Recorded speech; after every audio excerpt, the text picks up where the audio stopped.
નમસ્કાર મિત્રો, સ્વાગત છે તમારું મારી યુટ્યુબ ચેનલ પિન્ટુ સરકારી અપડેટમાં।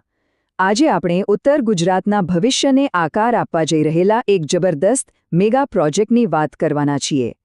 અને જુઓ, આ કોઈ સાધારણ રસ્તો નથી, આ તો વિકાસનો એક એવો હાઈસ્પીડ કોરિડોર છે જે આખા વિસ્તારની તસવીર બદલી નાખશે। તો ચાલો આ પ્રોજેક્ટને જરા નજીકથી જાણીએ। આ પ્રોજેક્ટ કેટલું વિશાળ છે એનો અંદાજો તમને એના બજેટ પરથી જ આવી જશે। પૂરા 10,534 કરોડ રૂપિયા। આટલું મોટું રોકાણ એ વાતની સાબિતી છે કે આ પ્રોજેક્ટનું મહત્વ કેટલું વધારે છે। તો આ મેગા પ્રોજેક્ટ છે થરાદ-અમદાવાદ ગ્રીનફિલ્ડ એક્સપ્રેસવે અને આ પ્રોજેક્ટની જવાબદારી છે ને નેશનલ હાઇવેઝ ઓથોરિટી ઓફ ઇન્ડિયા એટલે કે NHAI પાસે। માનવામાં આવી રહ્યું છે કે આ એક્સપ્રેસવે ઉત્તર ગુજરાત માટે એકદમ નવી લાઇફલાઇન બની રહેશે। પણ એક વાત સમજવા જેવી છે, આ કોઈ સામાન્ય હાઈવે નથી, આ એક ગ્રીનફિલ્ડ એક્સપ્રેસવે છે। એનો મતલબ શું? મતલબ કે આ સંપૂર્ણપણે એક નવા રૂટ પર બનાવવામાં આવશે। 214 કિલોમીટર લાંબો, 6 લેનનો અને સંપૂર્ણપણે એક્સેસ કંટ્રોલ્ડ હશે, જેથી મુસાફરીમાં કોઈ બ્રેક જ ના લાગે। ચાલો આ પ્રોજેક્ટની ખાસ વાતો પર એક નજર કરીએ।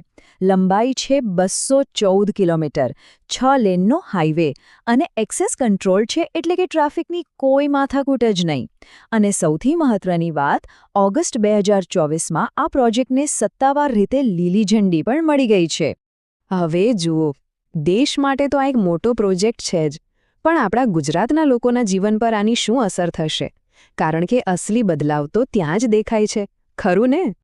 આ પ્રોજેક્ટનો સૌથી પહેલો અને સીધો ફાયદો મુસાફરીના સમયમાં જોવા મળશે। અત્યારે થરાદથી અમદાવાદ જવામાં જે સમય લાગે છે એની સરખામણીમાં આ નવો એક્સપ્રેસવે તો જાણે એક ક્રાંતિ જેવો છે। અને આંકડા તો જુઓ, ખરેખર જોરદાર છે। ટ્રાવેલ ટાઈમમાં સીધો 60% ઘટાડો। આનો મતલબ એ થયો કે જે મુસાફરીમાં કલાકો લાગી જતા હતા એ હવે અડધાથી પણ ઓછા સમયમાં પૂરી થઈ જશે। અને વાત અહીં જ નથી અટકતી, થરાદ અને અમદાવાદ વચ્ચેનું અંતર પણ લગભગ 20% જેટલું ઘટી જશે। વિચારો, સમય અને અંતર બંનેની બચત। આનાથી રોજ અવરજવર કરતા લોકો, વેપારીઓ અને પરિવારો માટે જીવન કેટલું સરળ બની જશે। પણ ફાયદા ખાલી સમય બચાવવા પૂરતા નથી। આ એક્સપ્રેસવે આપણા પ્રવાસન ક્ષેત્રમાં પણ એક નવી જાન ફૂંકવાની તાકાત ધરાવે છે। જરા કલ્પના તો કરો, અંબાજી મંદિરના દર્શન કરવા હોય કે પછી પાટણની પ્રખ્યાત રાણી કી વાવ જોવી હોય, બધું જ હવે કેટલું સહેલું અને ઝડપી બની જશે।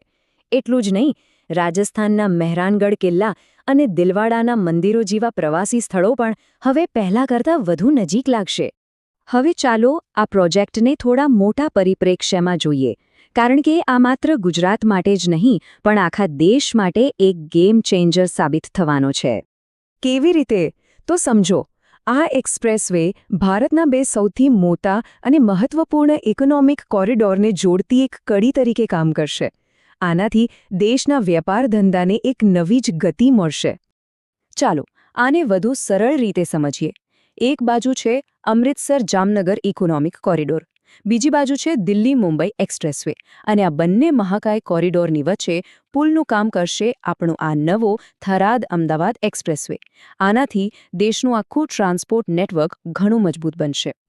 આ જોડાણનો સીધો ફાયદો એ થશે કે પંજાબ, હરિયાણા અને રાજસ્થાન જેવા રાજ્યોમાંથી જે માલ સામાન આવે છે તે હવે રોકાયા વગર ફટાફટ મુંબઈના JNPT જેવા મોટા બંદરો સુધી પહોંચી જશે। વેપારીઓ માટે આનો મતલબ છે સમય અને પૈસા બંનેની બચત। સારું, આ બધી વાતો સાંભળવી તો ગમે, પણ સવાલ એ છે કે આ પ્રોજેક્ટ જમીન પર ક્યારે ઉતરશે? તો સારા સમાચાર એ છે કે આ પ્રોજેક્ટ હવે માત્ર કાગળ પરની યોજના નથી રહ્યો, એના પર કામ શરૂ થઈ ગયું છે। પ્રોજેક્ટની ટેન્ડર પ્રક્રિયાની તારીખો પણ આવી ગઈ છે। 19 માર્ચ 2026 સુધીમાં બિડ જમા થઈ જશે અને એના બીજા જ દિવસે એટલે કે 20 માર્ચે ટેકનિકલ બિડ્સ ખોલવામાં આવશે। આ બતાવે છે કે પ્રોજેક્ટ કેટલી ઝડપથી આગળ વધી રહ્યો છે। તો આ હતી થરાદ-અમદાવાદ ગ્રીનફિલ્ડ એક્સપ્રેસવેની પૂરી જાણકારી। એક વાત તો નક્કી છે કે આ ખાલી એક રસ્તો નથી પણ વિકાસ, કનેક્ટિવિટી અને પ્રવાસન માટેના નવા દરવાજા ખોલી રહ્યો છે। અને અંતમાં એક સવાલ જે વિચારવા જેવો છે, આટલો મોટો પ્રોજેક્ટ આવનારા વર્ષોમાં ઉત્તર ગુજરાતના ભવિષ્યને કેવી રીતે અને કેટલું બદલી નાખશે? મિત્રો, દરરોજની સરકારી અપડેટ સૌથી પહેલાં મેળવવા અમારું ટેલિગ્રામ ગ્રુપ જોઈન કરો. લિંક ડિસ્ક્રિપ્શનમાં છે, હમણાં જ જોઈન કરી લો. તો મિત્રો, આ હતી સંપૂર્ણ માહિતી. જો તમને આ માહિતી ઉપયોગી લાગી હોય તો લાઇક કરો, વિડિયો શેર કરો અને ચેનલને સબસ્ક્રાઇબ કરવાનું ભૂલશો નહીં. મળીએ ફરી એક નવી સરકારી ભરતી સાથે. જય હિન્દ, જય ગુજરાત.